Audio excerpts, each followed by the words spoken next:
Hola, ¿qué tal, amigas y amigos de América Latina y el mundo? Sean cordialmente bienvenidas y bienvenidos a su espacio 7 Preguntas con este servidor, Ernesto Villegas.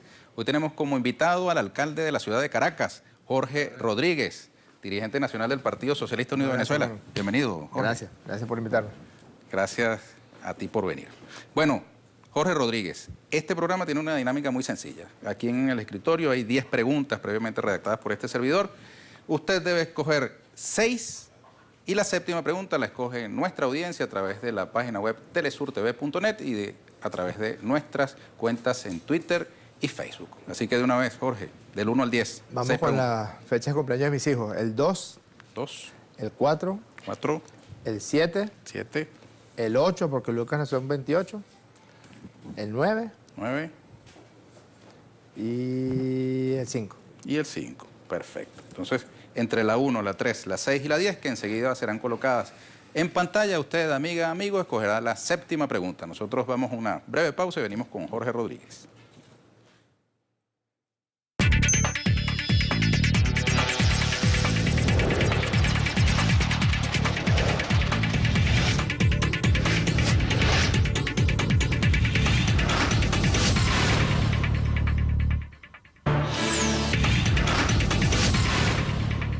Bien, nuevamente bienvenido Jorge Rodríguez. Gracias, Ernesto. Alcalde de la ciudad de Caracas, dirigente nacional del Partido Socialista Unido de Venezuela, quien está al frente de una comisión designada por el presidente Nicolás Maduro para la revisión del conjunto de firmas consignadas por la oposición venezolana, por la llamada Mesa de la Unidad Democrática, con miras a la hipotética activación de un referendo revocatorio presidencial. Principalmente es una comisión para la defensa de el libro que nos contiene a todos, para la defensa de la Constitución, porque los derechos políticos que están contenidos aquí, los derechos políticos que además son una situación novedosísima, porque pocos países del mundo tienen una amplitud de derechos como los que tenemos los venezolanos y las venezolanas, pues han sido vulnerados con la perpetración de un gigantesco fraude por parte de la derecha venezolana. Sobre eso hablaremos en el transcurso del programa.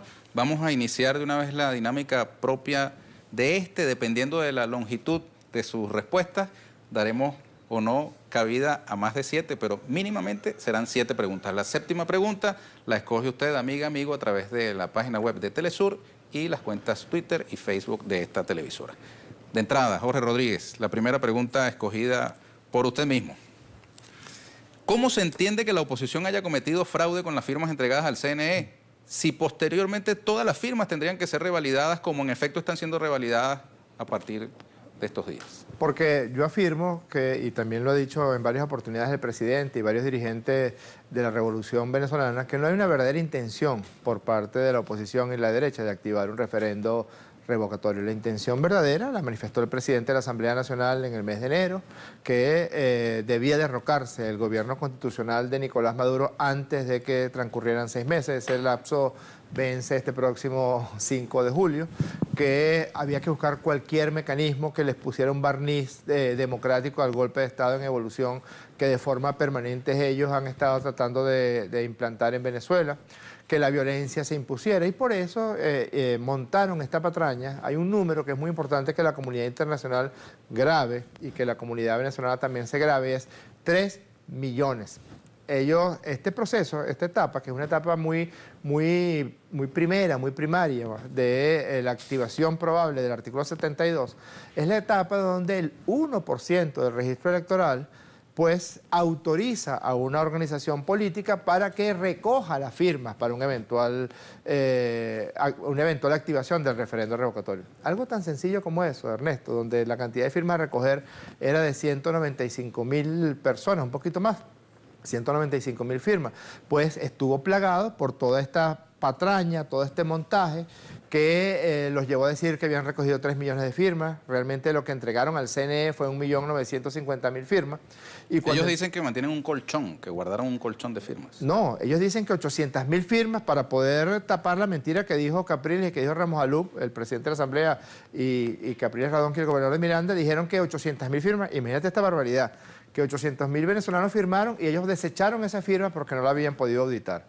Esta 1.900.000 sí la auditaron, supuestamente, y cuando nosotros nos hacemos parte, porque el presidente Maduro nombra esta comisión, sobre todo para vigilar pues la idoneidad del proceso que se está dando, nos encontramos con unas sorpresas como que habían 10.995 personas fallecidas firmando, nos encontramos con barbaridades como que habían personas nacidas en 1898 firmando, habían personas de 138 años firmando, una cosa realmente dantesca en el caso concreto de los fallecidos, pero también habían 1.315 privados de libertad, inhabilitados políticamente porque fueron sentenciados por delitos graves, homicidio, narcotráfico, violación, extorsión, secuestro, que aparecen firmando en esa lista, y como esos 605.000 registros tenían defectos de huellas, miles y miles de registros sin la huella dactilar, miles y miles de registros sin el número de cédula de identidad, miles y miles de registros donde no coincidía el nombre con la cédula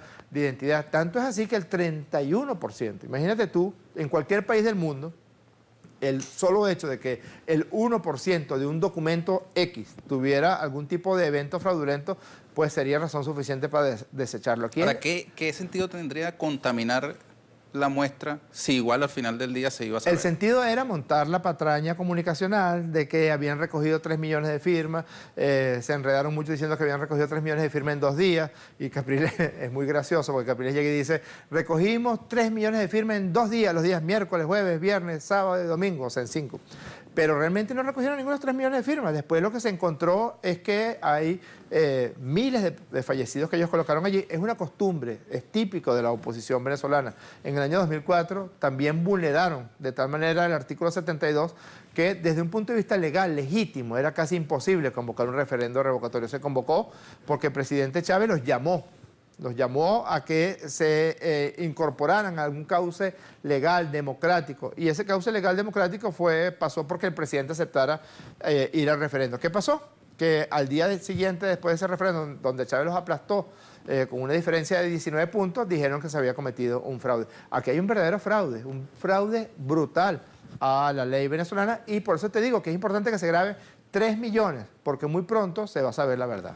Mire, y no podría la fuerza de la oposición decir que fue el gobierno el que les contaminó sus firmas. Completamente imposible, porque ellos dijeron, y está en video, en un programa en Periscope donde sale Capriles Radonsky, en un llamado centro de cómputo, que realmente fue el centro del fraude, dijeron aquí están debidamente, hemos validado todas y cada una de las firmas.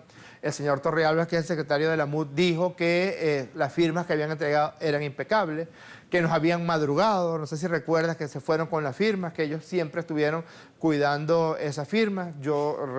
Reposan en mi poder todas las actas firmadas desde el día 5 de mayo hasta el día 31 de mayo por la oposición venezolana, diciendo que todos los procesos que estaban ocurriendo allí se estaban haciendo sujetos al reglamento. Es decir, no pueden decir absolutamente nada al respecto. Es más, ya sabemos de dónde sacaron a los muertos. Ellos tienen bases de datos, que me imagino que reposan en los viejos archivos del Partido de Acción Democrática o del Partido COPEI, donde tienen registros electorales viejos, y en esos registros electorales viejos siempre hubo fallecidos, porque en Venezuela, en la Cuarta República, cuando había elecciones, bajaba la tasa de mortalidad. ¿Por qué? Porque el Ministerio de Salud no registraba a los fallecidos para que esos fallecidos pudieran votar. Esos registros electorales reposan en poder de la derecha venezolana, y de una forma muy irresponsable los introdujeron en esta oportunidad. Afortunadamente el Consejo Nacional Electoral los rechazó.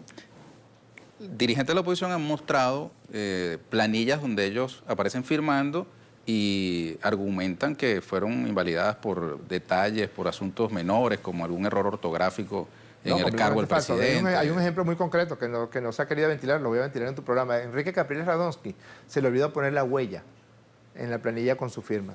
O se le olvidó, o lo hizo exprofeso para generar este tipo de ruido, porque de verdad la comunidad internacional se pregunta, pero ¿cómo puede ser tan irresponsable un dirigente político que lo único que tiene que hacer es poner su nombre, un nombre, el primero o el segundo nombre, un apellido, su número de cédula, su rúbrica y su huella dactilar? Ese es un requisito indispensable que exigía el Consejo Nacional Electoral. Al señor Capriles se le olvidó colocar la huella, se le olvidó.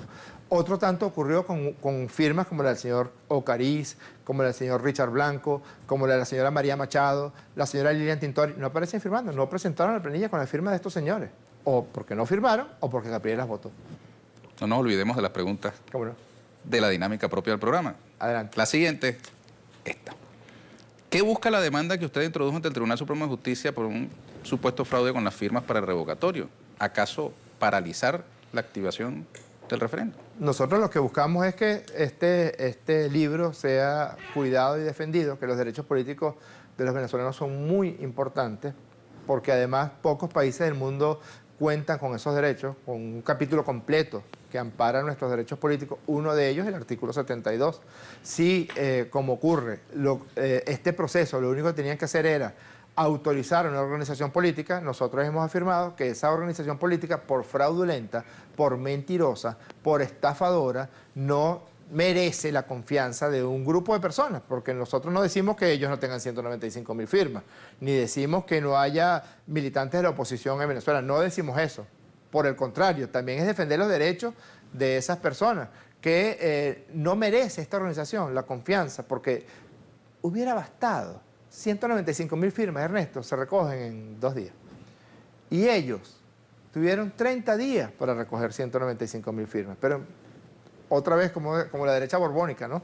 Ni aprende ni rectifica. Siempre están en la misma compulsión a la repetición, como la llamó Freud. Bueno, metieron a todos estos muertos, metieron a todas estas cabras con las llamadas de estas planillas, otra vez metieron planas, es decir, no tienen el derecho de ser autorizados porque perpetraron un fraude. Imagínate que tú vas a un banco y tú pides un crédito y cuando te piden el balance de tu cuenta, tú le pones 3 ceros e inflas la cuenta. Es un fraude. ¿Qué debería decidir entonces el Tribunal Supremo de Justicia? Nosotros pedimos que se defienda la Constitución, un amparo por los intereses difusos de todos los venezolanos y de las venezolanas y que el hecho se restituya, es decir, que se lleve a un nivel en el cual cuidando las manifestaciones de voluntad de la gente, también se impida que una organización fraudulenta sea autorizada para activar un referéndum.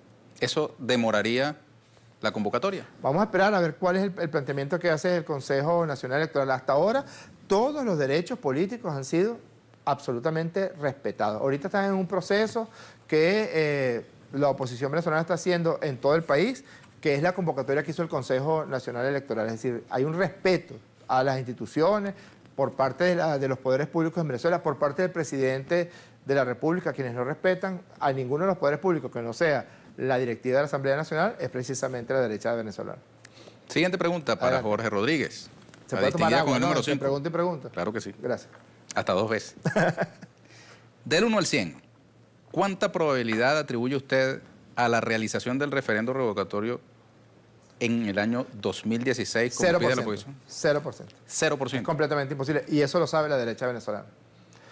Los lapsos son unos lapsos que ellos conocen y nosotros conocemos muy bien. Ellos tienen técnicos electorales que han participado en los consejos electorales de toda la historia de la Cuarta y de la Quinta República y ellos saben muy bien que la única forma de que se activara un referendo revocatorio en el año 2016 hubiera sido activándolo en el mes de enero de este año 2016. ¿Por qué? Porque primero viene un proceso de 30 días para la autorización de la organización, luego viene un proceso de verificación de esas huellas dactilares, luego, en eso estamos ahorita, saca la cuenta, vamos a hacer el ejercicio. Si ellos hubieran activado el referendo el 11 de enero del año 2016, ok, ellos llegan y le dicen al CNE, dame las planillas, yo voy y recojo la firma. Tengo 30 días, 11 de enero, 11 de febrero. Entregan la firma. El CNE tiene 20 días hábiles, dale un mes más pues. 11 de febrero, 11 de marzo. Después el CNE los convoca 5 días a verificar la firma. 11 de marzo más 5, 16 de marzo. Luego el CNE tiene 30 días para chequear que esas firmas están así.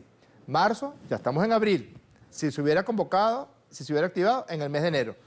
Después de abril, el CNE tiene que hacer un proceso de despliegue de máquinas, captahuella, software, una parte técnica que dura al menos 3 meses. ¿Para qué? Para la recolección de las huellas dactilares de la manifestación de voluntad. Y con una organización tan fraudulenta como la llamada MUD, pues tiene que ser muy cuidadoso. 3 meses, ¿verdad? Estamos en abril, había dicho yo. Mayo, junio, julio. Y luego, si lograran, en el hipotético caso, recoger la firma, entonces para cualquier evento electoral necesitas al menos 3 meses para poder organizar un evento electoral, más aún si es automatizado como los eventos electorales nuestros, ¿verdad? Julio, agosto, septiembre, octubre. Eso hubiera sido así si ellos hubieran activado el referendo revocatorio y hubieran cumplido con todos los requisitos. Ya hemos visto que en el preliminar no lo han cumplido. desde el 11 de enero. Está demostrado, te estoy demostrando matemáticamente que activando un referendo revocatorio, como intentaron hacerlo en el mes de mayo, es absolutamente imposible hacerlo en el 2016. Demostrado, si hubieran activado la autorización en el mes de enero y hubieran cumplido con todos los requisitos, que yo creo que no lo hubieran podido cumplir, visto lo que están haciendo, el referendo revocatorio lo más temprano sería en octubre, noviembre. Esa cuenta, independientemente de lo que decida el Tribunal Supremo de Justicia frente a la demanda. Eso es un cronograma. Cualquier elección en Venezuela o en cualquier parte del mundo parte de un cronograma que arranca cuando tú dices, mira, hay que hacer elección de alcaldes. Ok, vamos a hacer elecciones de alcaldes. Eso arranca por registro electoral, cierre del registro electoral, impugnación del registro electoral, elaboración de la distribución de las mesas electorales en todo el país. Todo eso normalmente se echa 6 meses. Cuando lamentablemente falleció el comandante Chávez, 5 de marzo, hubo convocatoria de elecciones el 13 de abril, que fue el mes siguiente, ¿no? Eso es una de las patrañas y mentiras que ha venido diciendo Capriles Radonsky.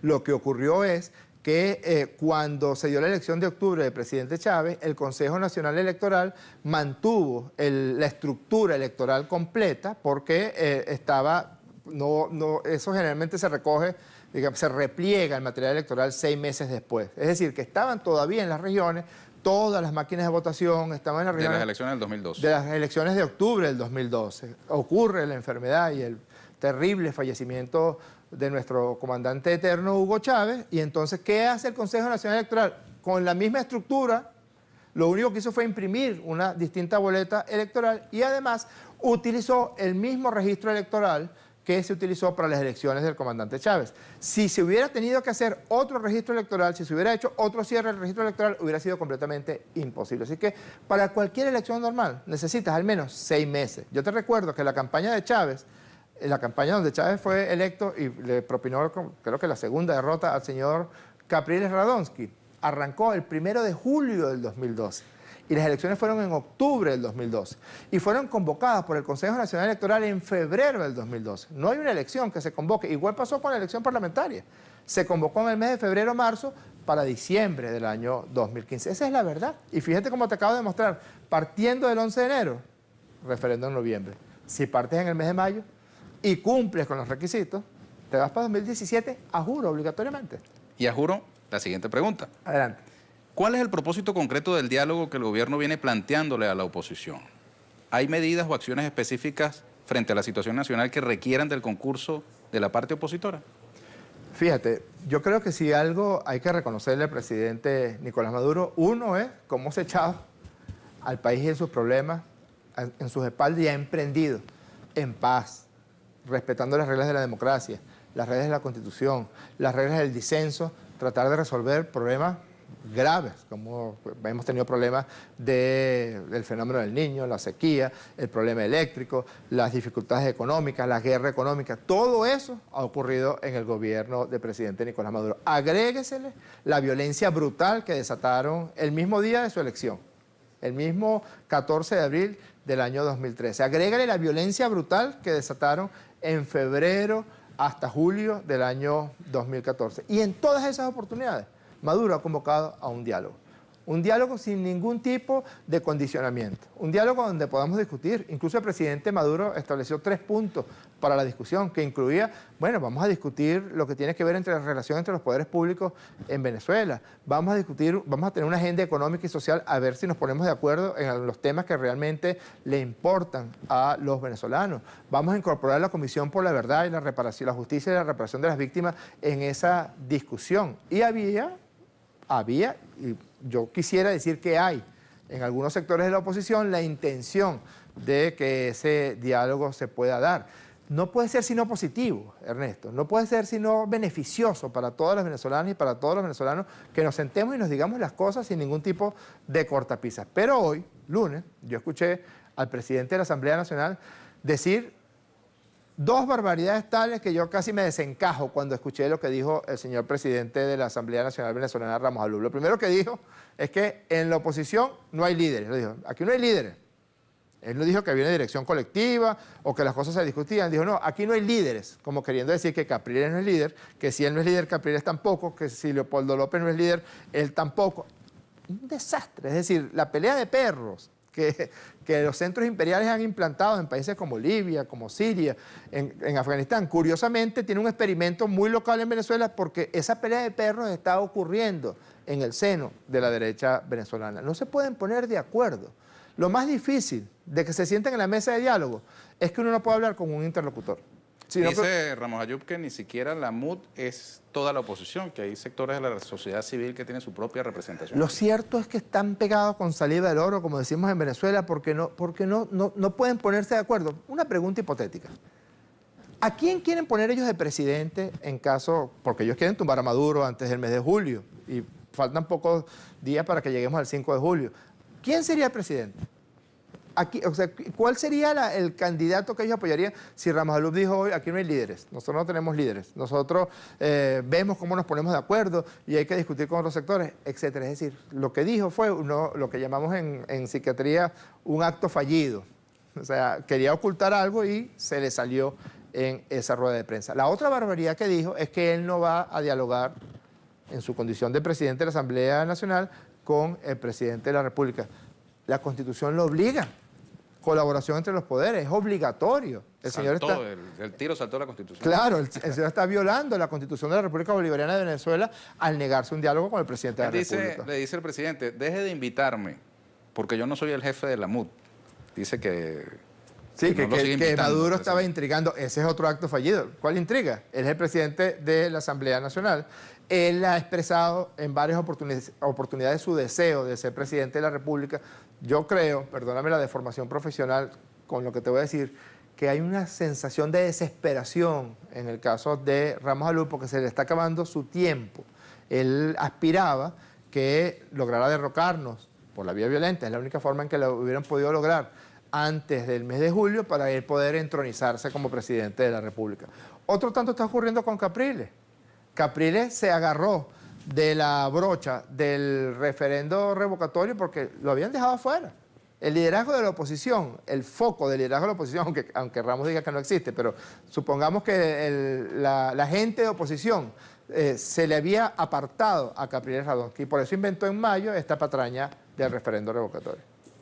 Siguiente pregunta para Jorge Rodríguez. Vamos bien de tiempo, ¿no? Sí. Okay. Recuerden que a través de la página web de Telesur y las cuentas en Twitter y Facebook pueden ustedes escoger la séptima pregunta. ¿Es usted capaz de sentarse a dialogar y alcanzar acuerdos con, por ejemplo, los responsables políticos del asesinato de su padre? Sí. De hecho, yo me sentaría con Ramos Ayub, que era dirigente del partido, que fue responsable del asesinato de mi padre. Ramos Ayub, en su condición de diputado, tapó todas las investigaciones, tapó en el Congreso Nacional todas las investigaciones que se solicitaron para que se esclarecieran los hechos del asesinato de Jorge Rodríguez. Y déjame ponerte un ejemplo anecdótico directo. Cuando yo estaba en el Consejo Nacional Electoral, el señor Manuel Rosales resultó electo gobernador del estado Zulia. El candidato del chavismo, ¿sabes?, protestó, quería impugnar las elecciones. Y yo era presidente de la Junta Nacional Electoral y yo me fui a Zulia a proclamar a Rosales como gobernador del estado Zulia.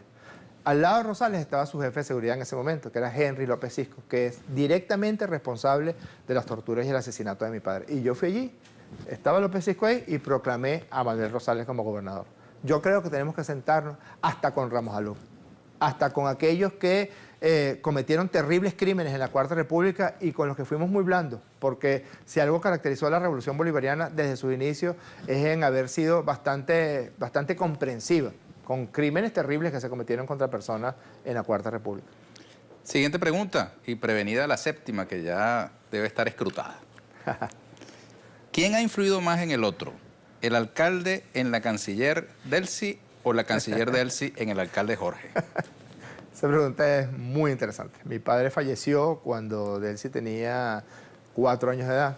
Yo tenía 11 años de edad y eso generó en nosotros una relación muy estrecha, de llevarla para el colegio, mi mamá estudiaba y trabajaba, de estar pendiente de las tareas, de esa, pues yo era mayor, soy el hermano mayor. ¿Sigue siéndolo?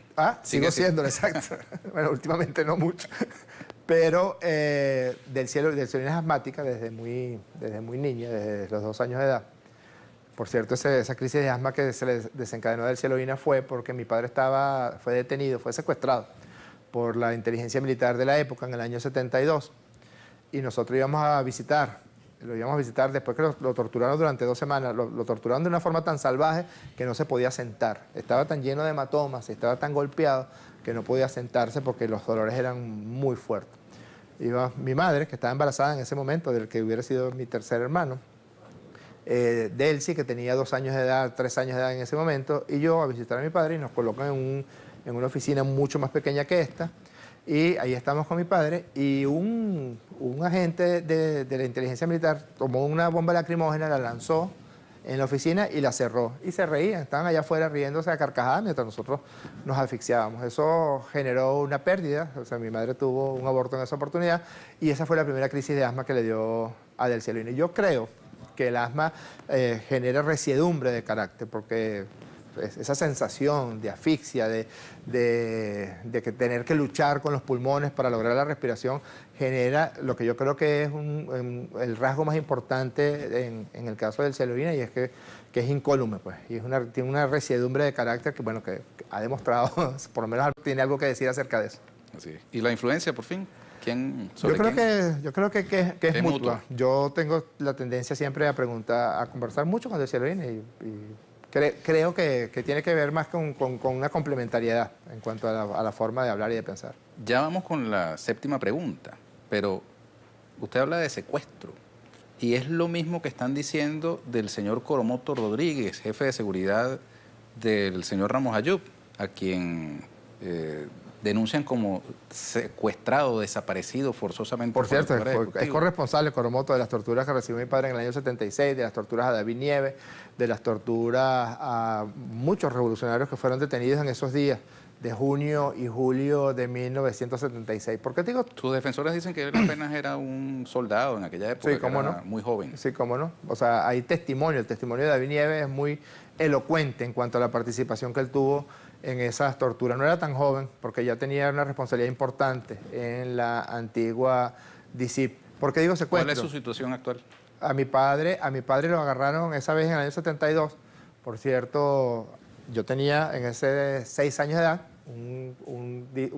era el CIFA, el de inteligencia militar, me puso una pistola en la cabeza y me dijo, ¿dónde está Oscar Battellini? Que por cierto ahora está en la oposición. Yo le dije, no sé, ¡puc! Y empezó a accionar la pistola. ¿Dónde está Orlando Yajure? No tenía balas, pues, pero no sé, ¡puc! Accionaba. ¿Dónde está Carmelo Laboric? ¡Puc! Hasta que llegó mi madre en ese momento, era la tarde de marzo del año 72, y lo empujó, o sea, se generaron una serie de aspavientos ahí. En esa oportunidad lo que le salva la vida a mi padre es que cuando mi madre les grita a estos señores, se van de mi casa, y mi madre baja y llama por teléfono a José Vicente Rangel y dice, se acaban de llevar a Jorge, a mi papá.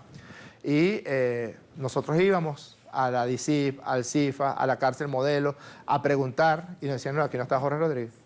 Lo sometieron durante 14 días a salvajes torturas, lo colocaban en un helicóptero vendado y lo lanzaban diciendo que lo estaban arrojando al vacío, le hicieron la ley de fuga varias veces, y después de 14 días, por la presión que hizo José Vicente desde el Congreso, logramos que nos permitieran verlo, y es cuando ocurre esto que te dije de la bomba lacrimógena. El señor Coromoto Rodríguez está imputado por unos delitos donde hay unas confesiones de unas personas que agredieron salvajemente a una efectiva policial casi hasta provocarle la muerte. Esas personas confiesan y lo señalan a él como el perpetrador de la autoría intelectual de esos delitos, y fue detenido, fue imputado por un fiscal del Ministerio Público. Eso es algo absolutamente diferente a lo que ocurría en la Cuarta República. Podríamos hablar más largo del tema, pero vamos con la 7ª pregunta. Bueno. La 7ª es la distinguida con el número 1. Una pregunta para el psiquiatra Jorge Rodríguez. ¿Qué tan cerca está Venezuela de una locura colectiva, si es que cabe el término, como la que se vivió durante el Caracazo del año 89? Fíjate, Ernesto, yo tengo no solamente casi la certeza, sino la esperanza de que haya una especie de vacuna contra la violencia en Venezuela. ¿Por qué digo eso? Porque han sido tantos los intentos de la derecha de que se desborde la situación de violencia. Al señor Torrealba lo escuché una vez decir, o dialogamos o nos matamos. Digo, no, yo no tengo ninguna intención, o sea, no, yo no quiero matar a nadie, ni al señor Torrealba, ni a nadie. Ahora, ellos sí lo piensan, y dicen, o dialogamos, y eso fue porque en algún momento el señor Torrealba expresó su deseo de incorporarse a la mesa de diálogo. Pero ¿cómo va a decir que la dicotomía está entre dialogar o matarnos? Si eso, como psiquiatra te digo, eso expresa una confesión de que de algún modo se lo han pensado, de que cuando soltaron la violencia en el año 2014 era precisamente para que esa estrategia de pelea de perros permitiera algún tipo de agresión desde afuera contra Venezuela. Ahora mismo ellos pusieron todos los huevos en la canasta de Almagro porque, no tengo ninguna duda, le garantizaron a Almagro que iban a generar tal situación en el país de violencia política. No les funcionó, recurrieron a la violencia bachaqueril y esas son de las cosas que el presidente Maduro de forma permanente ha venido desactivando. Mecanismos de relojería que el presidente Maduro ha venido desactivando. Y yo creo que, no sé si es una secuela de la guerra federal, eso ya no es algo porque hubo miles y miles, o sea, 2/3 de la población fue diezmada por la guerra de independencia y la guerra federal, pero yo creo que en el fondo, hay una vacuna, en el fondo hay una resistencia de los venezolanos a que sea la violencia la que imponga el panorama político. Si eso es así, eso es una buena noticia. Y si eso es así, este sector de la oposición que está dispuesto a sentarse al diálogo, pues que se siente. ¿Cuál es la razón para la que no lo haga? Si es sentarse a hablar de los temas que ellos quieran y que nosotros queramos también y que son los temas que le importan a la población venezolana. No es como raro que todo el mundo, hasta los Estados Unidos de Norteamérica, el gobierno de los Estados Unidos de Norteamérica favorece la propuesta de que nos sentemos en un diálogo y los únicos que no están de acuerdo son la dirigencia de la oposición. Una reflexión entonces para finalizar. Le agradezco mucho a Jorge Rodríguez. Ya hemos llegado al final del programa. No sé si nos da chance que el coordinador de una última pregunta coleadita. Dele. ¿Por cuál aspecto de su gestión como alcalde de Caracas quisiera usted ser recordado? Por el rescate de los espacios públicos. Yo creo que hay algo que encontramos en Caracas. Caracas fue muy maltratada por la acción depredadora de la Cuarta República que le negó a los ciudadanos el espacio. Sencillamente, decenas de edificios patrimoniales fueron destruidos para levantar torres, sedes de banco, hasta una casa del Libertador, la Casa del Vínculo, fue destruida para colocar allí el Banco de Venezuela. Quedaron 34 metros cuadrados de una casa que medía 1000 metros cuadrados y fue rescatada por la acción del gobierno bolivariano. Yo recuerdo mucho un día que Chávez nos dijo: recorran Caracas, nos dijo Jacqueline Faría, que era jefa de gobierno de Caracas en ese momento, y a mí, recórranla, palmo a palmo. Empiecen por el centro, rescaten el centro, recuperen la memoria histórica de la ciudad y vayan recuperando los espacios para que la gente vaya. El domingo yo fui en medio de la crisis económica, en medio de la guerra económica, en medio de las dificultades tremendas que tenemos, yo me fui con mis hijos al Jardín de los Primeros Pasos, que es como la primera etapa del Parque Chávez, ya las primeras 4 hectáreas para los más pequeños. Y vi a un padre con 3 niños jugando kicking ball. Y me acerqué y le dije: ¿cuánto te cuesta a ti venir aquí a...? Me dice: no, nada.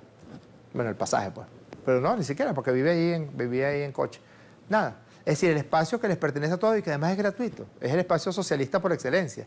No es un tributo a la mercancía como era. Caracas era conocida por la inmensa cantidad de centros comerciales que pululaban por toda la superficie de la ciudad. Ahora no, ahora tenemos más de 1.800.000 metros cuadrados recuperados.